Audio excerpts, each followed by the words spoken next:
মুসলিমবিন্দু আপনারা সূরা ফাতিহা 3 বার এবং সূরা নাস, সূরা ইখলাস এবং সূরা ফালাক একবার করে পড়ুন। আল্লাহু আমিন। আল্লাহুম্মা আতিনা ফিদ দুনিয়া হাসানাতাও ওয়া ফিল আখিরাতি হাসানাতাও ওয়া কিনা আযাবান নার। রব্বিরহামহুমা কামা রাব্বায়ানি সাগীরা। আল্লাহুম্মা, হে আল্লাহ, আমরা অনেক গুনাহ কাটা করে ফেলেছি মাবুদ, আমাদেরকে আপনি maaf করে দিন আল্লাহ। হে আল্লাহ, আমাদের প্রিয় হুজুর দেলোয়ার হোসেন সাঈদীকে জান্নাতের উচ্চ মাকাম দান করুন আল্লাহ। পরওয়ারদিগার মাবুদ ও মাওলা, ফ্যাসিস্ট সরকারের আমলে আমাদের প্রিয় হুজুর দেলোয়ার হোসেন সাঈদী সাহেব অনেক নির্যাতন সহ্য করেছেন, আপনি তাকে জান্নাতের উচ্চ মাকাম দান করুন। এই হুজুর থামেন, দোয়া বন্ধ করেন।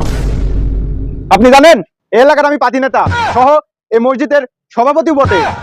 আপনি দেলোয়ার হোসেন সাঈদীর জন্য দোয়া করছেন, এটা আমি খুব কষ্ট পাইছি।